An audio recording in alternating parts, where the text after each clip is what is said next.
I also want to give a correlation between design and function. When I did A-level biology under Father Gerard Farfan at Fatima College, we used a textbook called Biology, a Functional Approach by M.B.V. Roberts.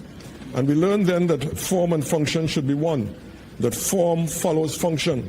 In fact, the purpose of design is function. And I want to start my presentation by looking at a quick backdrop of the genetic bioweapons industry. And I think the world first became aware of the fact that there was such a bioweapons industry when a gentleman by the name of Dr. Leonard Horowitz published a book called Emerging Viruses in 1996. Emerging Viruses, AIDS and Ebola, Natural or Intentional. That was the title of the book. And in this academic treatise, and he's a virologist and a vaccinologist, he proved that AIDS and Ebola are manufactured viruses engineered in a laboratory. His academic treatise has stood the test of time. It has never been refuted. And we know that the way academics stand and fall is on being presented and refuted. This has never been refuted. And the genetic bioweapons industry is the most covert industry on planet Earth, but it exists. I would like to go further by saying that William Cohen, the former U.S. Secretary of State in 1997, Cohen referred to the concept of an ethnic bioweapon as a possible risk. In 1998, some biological weapon experts considered such a genetic weapon plausible. And you know when they say that, it means they've already produced it and they're stockpiling it and waiting to use it. And that research was being done on how certain substances can influence human genes. That was 1998. 10 years later, in 2008, the U.S. Government Congressional Committee sat under the title, under the label, Genetics and Other Human Modification Technologies. A new kind of arms race, people, a new kind of arms race is happening. And somebody said, and in that committee said, there are attempts to manipulate human genetics in ways that would horrify us. And so that was 2008. Let me go a little further and go beyond William Cohen. And we want to introduce you to somebody called Dr. Francis Boyle. Very, very significant gentleman. I think we have a photo of Dr. Boyle that we could put up. Dr. Francis Boyle is an international law expert. He's also an expert on genetic bioweapons. And he was a gentleman who framed the Anti-Terrorism Act. It's called the Bioweapons Anti-Terrorism Act, or BWATA. It was framed in 1989, signed into law in 1990 by President George W. Bush with unanimous approval from the U.S. Senate and the U.S. Congress.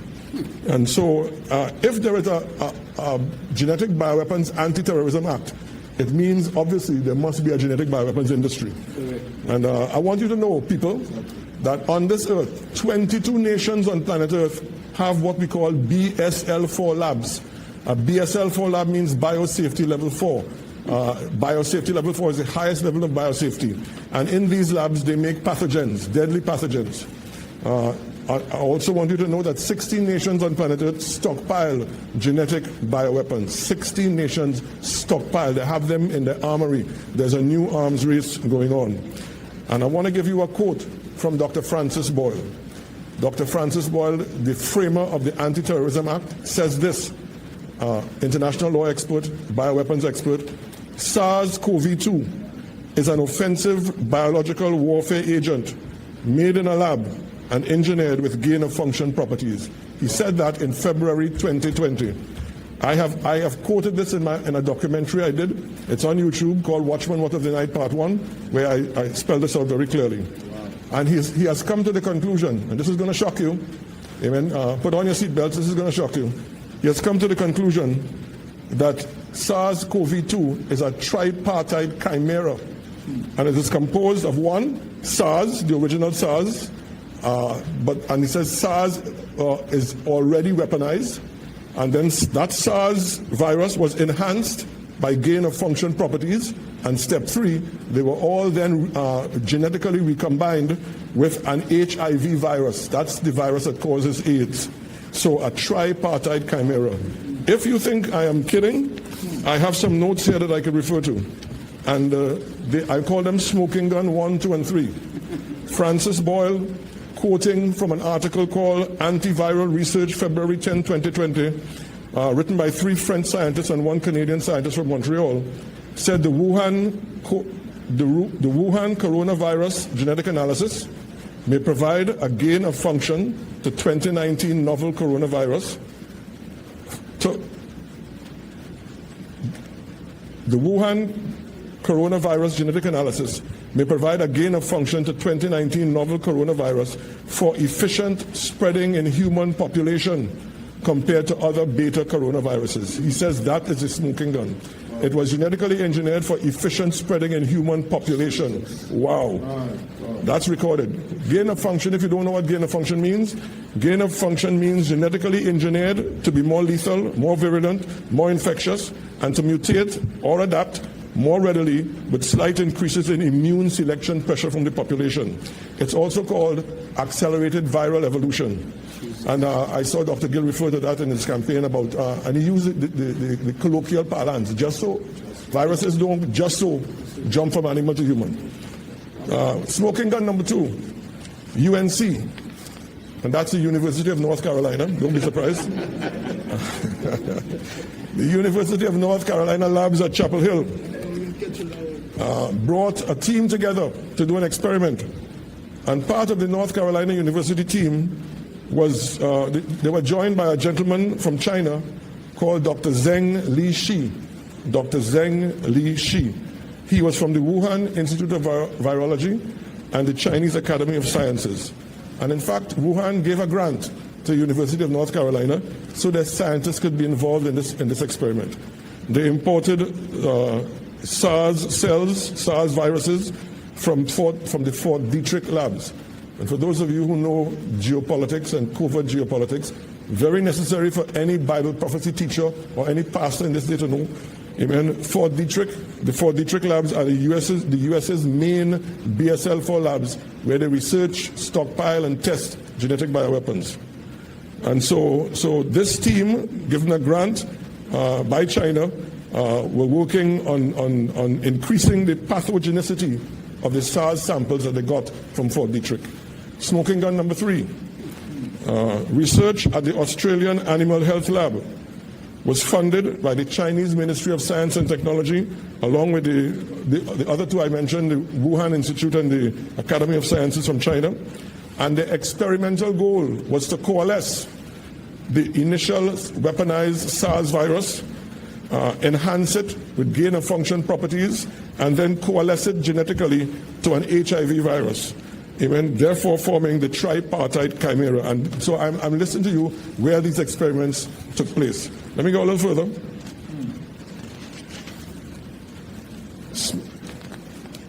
Smoking gun number 4.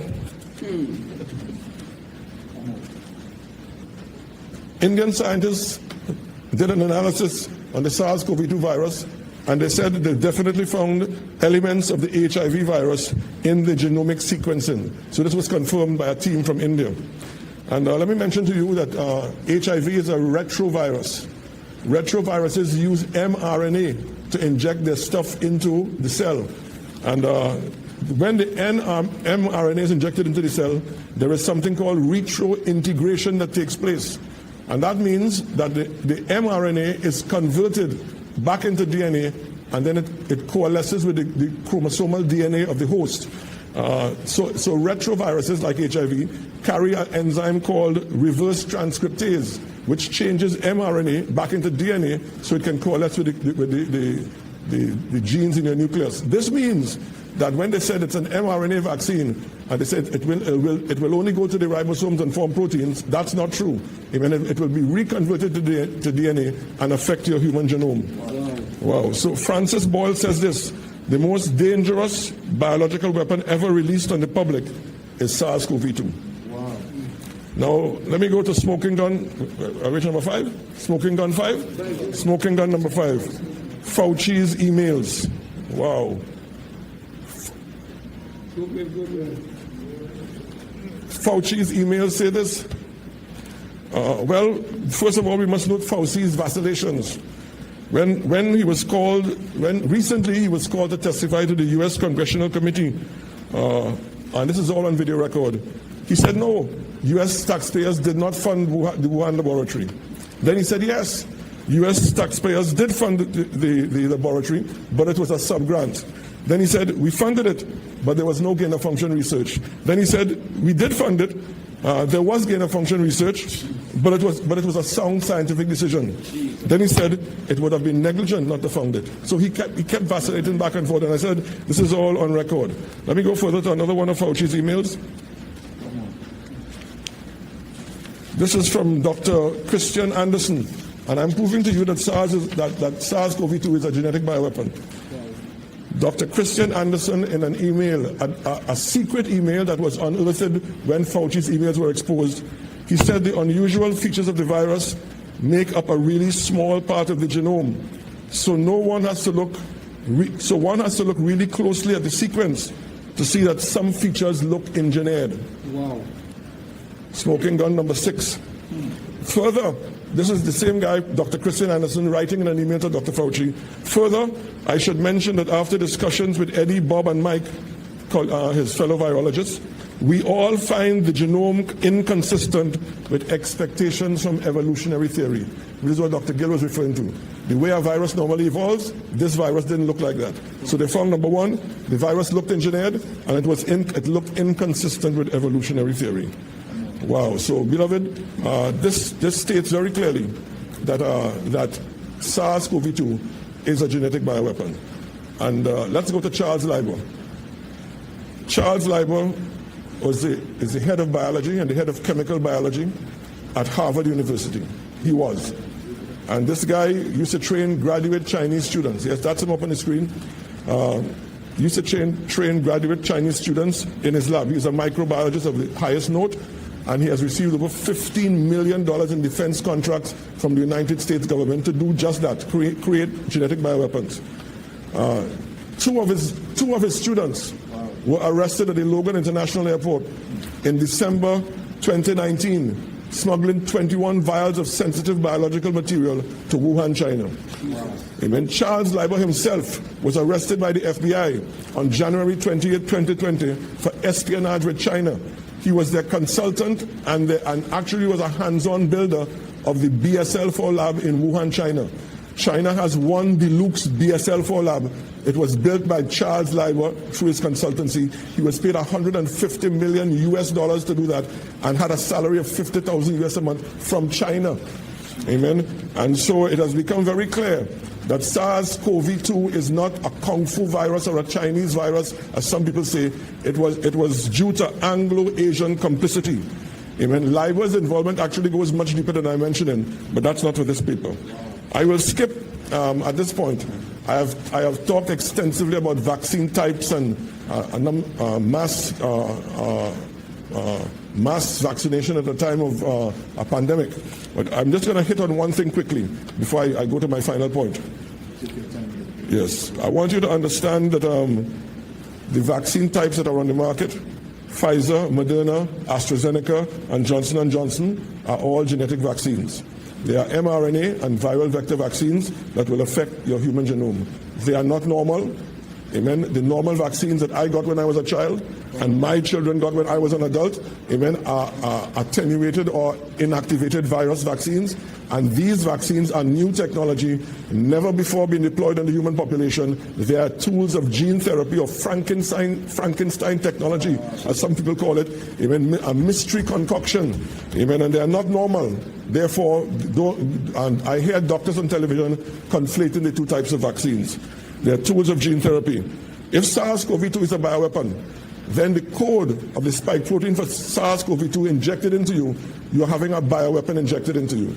And the spike protein, I won't go into the scientific details right now, but the spike protein is pathogenic and it will damage you. Dr. Sucharit Bhakdi says the vaccine is a thrombogenic vaccine. And he warns of neural venal thrombosis, and he warns of the decimation of the human population. Mass vaccination at the time of high infectious pressure. That means at the time, at the time when the pandemic is at its height, it fuels a phenomenon known to all virologists. I heard a virologist on television, TV6 News last night mention this. and called viral immune escape. And in a nutshell, viral immune escape is this. When you put a virus under pressure through a mass vaccination program, the vaccine-induced antibodies will stand up against the COVID-19 virus and fight it. And so the virus is on the run. Once a virus gets on the run, remember this virus is a virus that especially, it has gain-of-function properties. Yes. You put it under pressure, it changes, right. It shifts, it changes its cloak, it looks different. Wow. Amen. It becomes a variant. Wow. And the variant cannot be stopped by the vaccine-induced antibodies. Vaccine-induced antibodies also shut down your innate immune system. So the vaccinated have vaccine-induced antibodies that cannot stop a variant, and then they also shut down your innate immune system, so variants can come straight through and infect those who are vaccinated. That is viral immune escape. And that says that the vaccinated are defenseless against variants. This is no longer a pandemic of COVID-19, SARS-CoV-2. This is a pandemic of variants. Amen. And there is something called recombination. Listen to me carefully. Why aren't our virologists telling us this? Amen. Recombination means that a vaccinated host can be infected by more than one variant at one time. Oh, big deal. Delta variant is in Trinidad. You heard that? Amen. Well, Dr. Peter McCullough says, they don't have enough letters in the Greek alphabet to name the variants. Amen. In fact, there are over 100 variants already floating around all over the globe. Some put it as 185. If a vaccinated host is infected, co-infected by more than one variant, the variants, when they get inside, they have a little party and they mix and they change DNA and they camouflage and they mix their DNA. The recombinant DNA technology takes place and it produces a super variant. Amen. And if super variants are produced, nothing can stop them. And already they are saying that I think the latest variant to come out is vaccine resistant. Well, this is just the beginning. Dr. Gert van den Bosch warns. He said, if we do not immediately stop mass vaccination campaigns all around the world will experience an international catastrophe of mass mortality. I didn't say that. He did. The vaccinated are a threat to us all. However, amen, we must treat the vaccinated kindly. Amen, with great empathy. Amen, with prayer. Amen, and with humanity and love. Amen. Thank you, my brother. Amen. So no discrimination against the vaccinated. That's right. Amen. So yes. Amen. So let me just close by saying this. Let me mention also antibody-dependent enhancement, which is an autoimmune situation that also surfaces during mass vaccination. And I'm going to just piggyback and do a kind of add-on to some of the things that Bishop Gill said. This section is called Follow the Money, and it's going to be quick. The pharmaceutical industry benefited from a law, the resurgence of a law called the DTC law, direct-to-consumer law, that became very prevalent in 1997. It allowed pharmaceutical companies to advertise prescription drugs directly through mass media to their customers and consumers. This changed the game because it meant that the pharmaceutical industry could pour millions and millions of dollars into the media. And therefore, they effectively own the media and control the media. The pharmaceutical industries also control the WHO, as Dr. Gill mentioned. In fact, 67% of the funding of the World Health Organization comes from the pharmaceutical industries. But that's not all. The pharmaceutical industries also control the U.S. legislature, the medical research journals, you can't publish nothing unless they approve. Even the scientific journals, the medical schools where doctors are trained are controlled by the pharmaceutical industry. And now they have come home to us, even onto our own shores, where they have co-opted control of national governments, public health authorities, the medical fraternity, the media, the business sector, and I'm sorry to say, the ecclesiastical leaders as well. Amen. So I want you to know that the elected, the elite, and the ecclesiastics have struck hands together, and they have decided they're going to vaccinate the entire world, and that's what we are suffering from.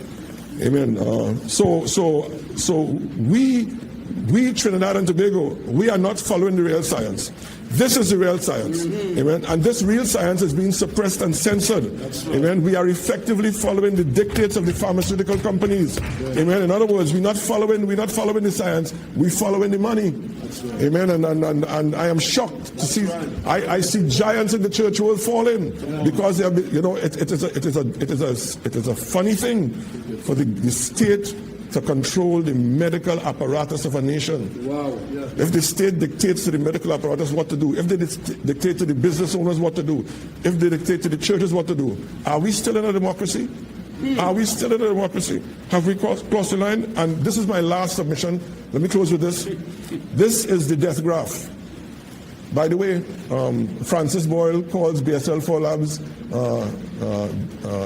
death factories. He calls that work death science. 13,000 US scientists work in that field. 13,000. Here's a death graph.